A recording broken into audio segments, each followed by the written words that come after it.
Hi, my name is Reed Silverne. The name of this show is Fed Pride. The reason it's called Fed Pride is because I'm a federal worker, retired and proud of it. What I'm going to do is I'm going to put Arizona, of all places, onto the screen. For me today, it's, I believe, November 15th. It's a Friday. Anything I say is probably going to be extremely obsolete by the time you watch it. I only actually produce one show a month, and then we show that same show for 4 weeks. The result is, who knows what has happened during the 4 weeks. So you're all looking through a time capsule into the past, into my date, my time, when I'm doing this show. So usually what I talk about is something that's so, either something topical that's so out of date by the time you see it, or something so boring and unimportant that it's not topical by the time you see it or at any other time. Today I'm going to talk about Arizona, of all places, and the reason about it, I'm going to talk about Arizona, despite the fact that there's Obamacare proposals going through from the House to the Senate, and all these things are happening, and the healthcare.gov website isn't working well, and 100,000 people got signed up instead of 500,000, and everything is a disaster, and blah, blah, blah, blah, blah. I'm not going to talk about that because something happened just yesterday that really surprises me and kind of pisses me off a little bit, if you'll pardon my French. And that is the Arizona Corporation Commission. Now, the Arizona Corporation Commission is a very, very powerful organization. So when you go and vote, and you vote through all those local people, I know I always vote for the incumbent or something like that. There's usually not even an opponent. But the Arizona Corporation Commission runs all the utilities, is absolutely at the forefront of every developer, every realtor, every solar, every alternative energy, every nuclear power plant, and there's only one, I believe, in Arizona, but it's a big one, Palo Verde. All these different issues are controlled by the Arizona Corporation Commission. So it might be an unknown and small organization that's still elected, but it's very, very important. And it was very, very important this week. And that's because there is a campaign nationwide, and it's pushed by ALEC and the Koch brothers and Americans for Prosperity and Americans for Job Security and all these shadowy groups, including 60 Plus and Prosper and things like that, that are all really financed by the same fund originating from the Koch brothers and their friends Charles Schwab, the folks who own the Gap, Alexander Pope, the billionaire down in North Carolina. Just a few people, but they actually push about $250 million I think it's a year, into the system. So it's a tremendous amount. Could be a cycle, which is every 2 years. But it's a tremendous amount of cash, and that cash is virtually secret. Nobody knows where it's coming from, nobody knows who it is, and the donors are kept secret. How is this possible? Well, part of it is possible at the federal level by a Supreme Court decision called Citizens United, in which the Supreme Court, the Roberts Court, on a 5-4 decision, I believe, decided that money is speech, and that money are persons, corporations are persons that have the right of free speech just like individuals do. And however, it's just like Animal Farm. All animals are equal, but some animals are more equal than others. All speech is equal, but when corporations can put unlimited amount of money into speech, then their speech is unequal. So basically, Roberts itself, I believe, in the decision, said that we're just saying that money is speech and can't be controlled, but we're not saying that there can't be disclosure requirements. Well, there are disclosure requirements at the state level, and those disclosure requirements have been shredded by a secret money laundering operation. So first of all, let's talk about what happened. Well, what happened is, over a period of time, the Corporation Commission, and pushed by the largest utility in our state, which is Arizona Public Service Company. It's kind of a contradiction in terms right there, but they're the utility for the Phoenix, Maricopa County area. And they're big. They're big money. And they're a monopoly. They're regulated. They can't just charge monopoly prices. They can't charge an infinite amount, but they can come pretty close as long as they have the Arizona Corporation Commission on their side. And they're feeling threatened. Why are they feeling threatened? They're feeling threatened because 500 homeowners a month are putting solar on their roofs. Solar energy once was very, very expensive, $10 to $11, $12 a watt, is now between $1 and $2 a watt, probably with all the fixings and the labor and the guys trumping on your roof, no more than $3 a watt. So what does that mean? That means you can put a 7 kilowatt system up on your roof for $21,000 and enclose that in your mortgage, or at least your refinancing of your mortgage at 3 or 4%. And you used to be able to get a big subsidy on it. Now that subsidy has been cut by 90%. Thank you, Arizona Public Service Corporation and ALEC and the Arizona Corporations Commission. So there were hearings, thousands were showing up at these hearings, all against what the utility had in mind. What the utility wants to do, utility is saying, oh my God, these people, these ungrateful wretches, putting solar energy on their homes, which means that we don't have to build another coal-fired power plant or nuclear power plant like Palo Verde. They're actually selling us energy and we have to buy it. Can you think of anything so unfair? And on top of that, we have expenses. And now those expenses are going to be paid for by people that are dumb enough to buy our product. And that's going to cause an increase in rates.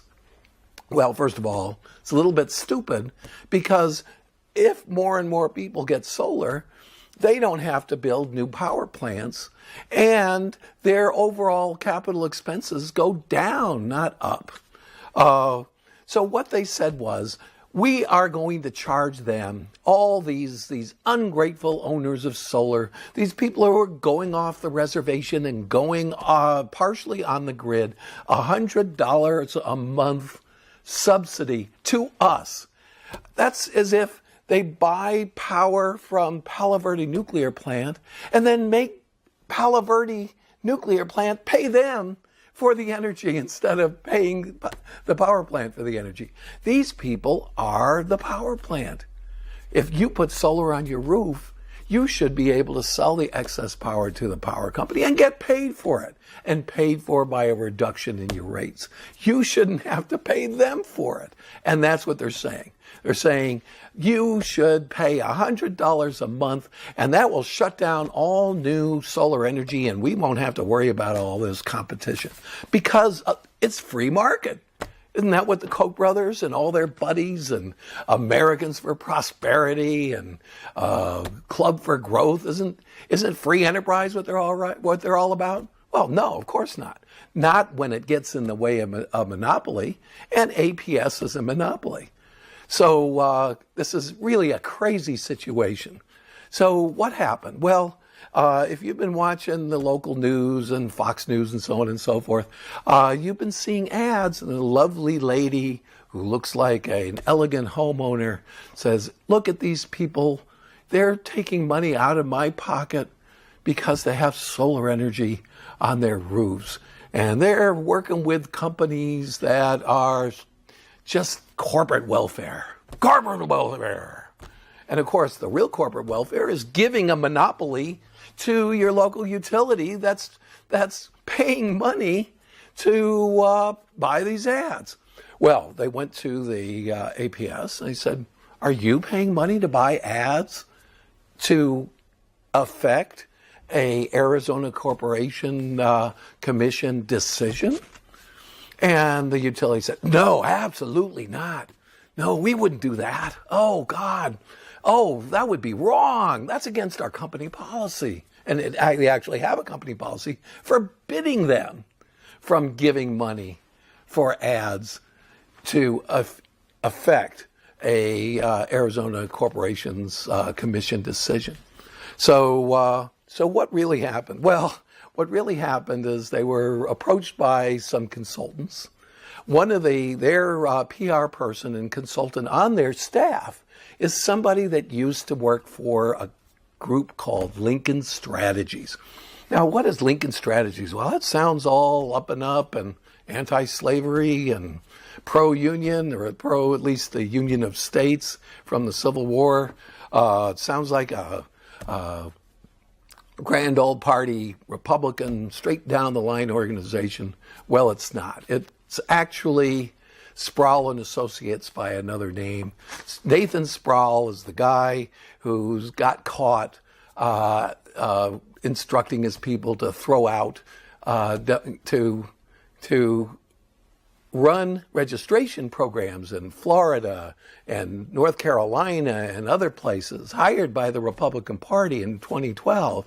And he was instructing his people to throw Democratic registrations in the garbage. And they found some in the garbage, and they said, no, that's just a single situation.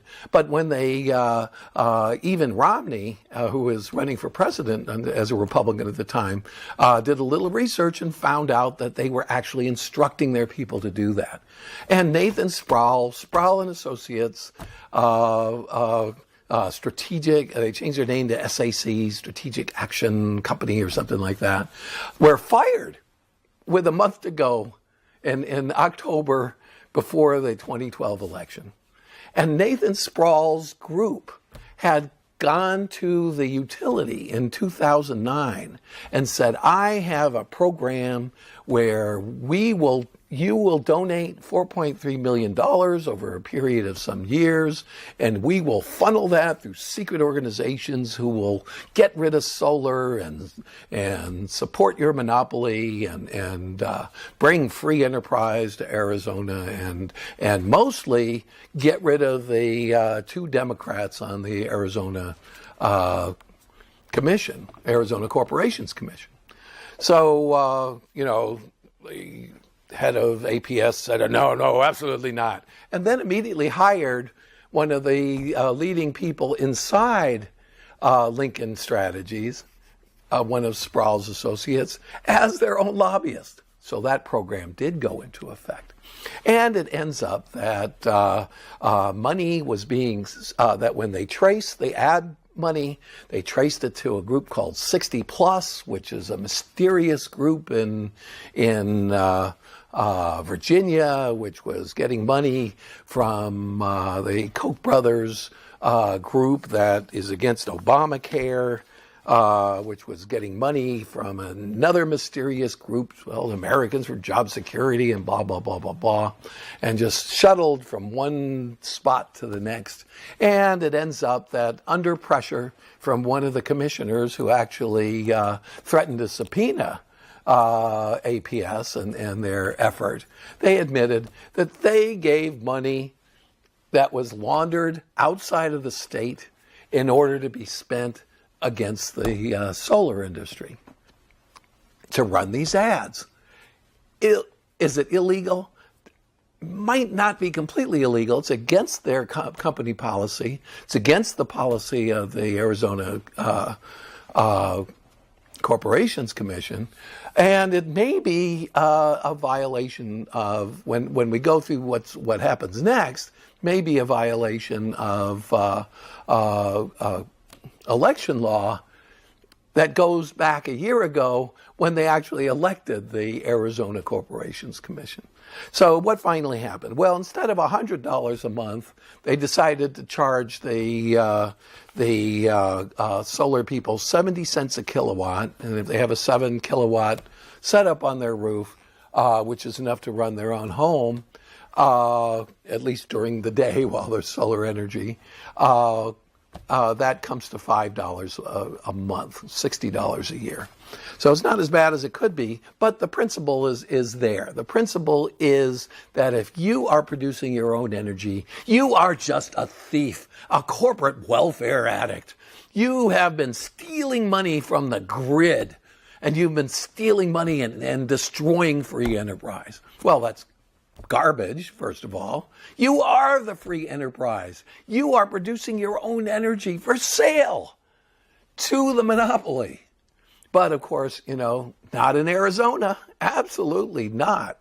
Oh boy, we don't believe in free enterprise here.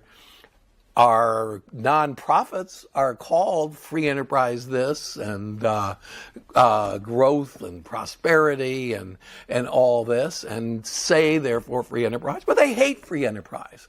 And it really irritates me. It irritates me that the ultimate entrepreneur, the guy who puts solar energy on his roof now that it's affordable and wants to sell some energy to the utility, which could actually use it, that the utility is going to charge him in order to use their monopoly that they've been given by the state over the person in the house.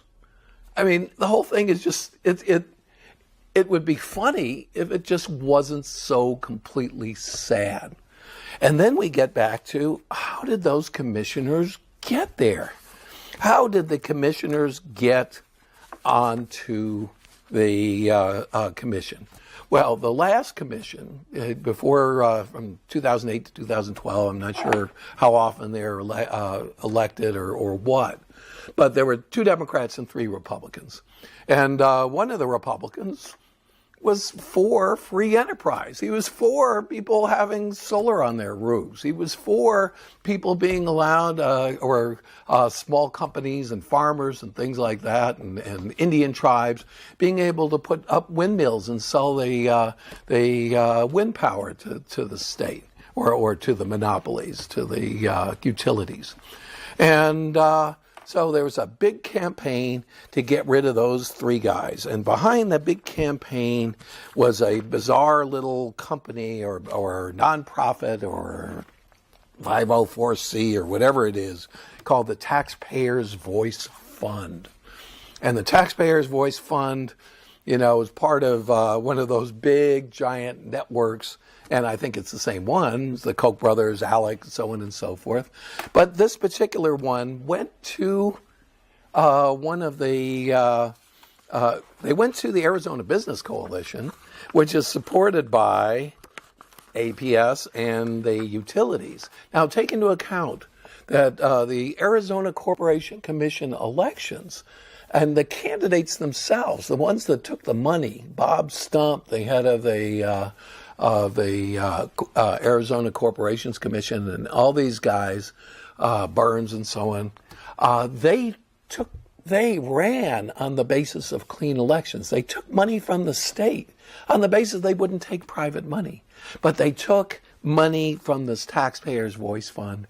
They took money from the Arizona Business Coalition, and consequently, they funneled $7,500 to $10,000 of actual APS and Southwest Gas money to the people or to the campaigns that were electing the people that would regulate them.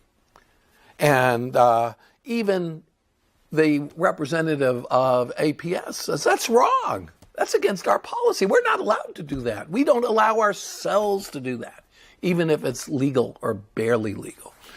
So what was the actual story? Well, the actual story is that this Taxpayer Voice Fund was funded mostly by the National Association of Realtors, 122,000. The realtors of Arizona is around 60,000. The utilities, another 10, so on and so forth, thousand, but laundered through again the Arizona Business Coalition. And all this money that was laundered into this faceless company or this faceless nonprofit went to defeating the two Democrats and the Republican moderate out of the Arizona Corporations Commission. And of course, this whole thing, is just part of this network that's gigantic. That's $250 million a year. That's funded through Freedom Partners, which are the Koch brothers and their buddies, Charles Schwab, the Fisher family who own the Gap, Art Pope, who's another billionaire in North Carolina. There aren't very many of them. And they aren't even a majority of the 1%ers or the 100th of a percenters. They're just a few. And they have a very, very weird you think it's right wing, but it doesn't seem to be sometimes, ideology that goes in there and writes laws and rules for the rest of us and elects people to pass these laws and rules. So the whole thing is just, it scares me a little bit. And the reason it scares me a little bit is that they're able and they're willing to not only coerce and subvert our clean election system in Arizona, but they're able and willing to go this far deep into the guts of our system. Not just try to get, Romney elected president over Obama, or even McCain elected president over, or Kane wasn't running, or the Republican over the Democrat for senator. It seems quite significant and would justify some outside money. But the Arizona Corporations Commission, all the way down into the weeds. And why? Why? The Koch Industries, first of all, owns some utilities. Secondly, they produce 800,000 barrels of oil a year. Thirdly, they own coal mines. And fourthly, they own pipelines that pipe oil all around the country. So they are completely invested. If Arizona goes solar and more and more and more people go off the grid, they can't sell their coal and they can't sell their oil. Or at least that's another market that's disappeared for them. And there's a lot of markets that are disappearing for them. And rightfully so. They have a bad product. And the only way they can keep on selling their product is to basically take over local governments, push out the competitors. And the point is they went through lots and lots of trouble saying corporate welfare, supporting taxpayer support of solar. So they cut the solar subsidy by 90%. And solar grew by 76%. 76% more people bought and installed solar than the previous year. Why? Because solar, thanks to exporting our technology to China and then running our companies out of business. But, that's a long story and that will be told in another day. But the fact of the matter is, thanks to China, because they want to go alternative energy. So they, if they're so smart and they're such good businessmen, then why aren't we paying attention to that? But China is going solar. They've taken over the solar panel market, and they're selling solar panels for as low as $1 a watt.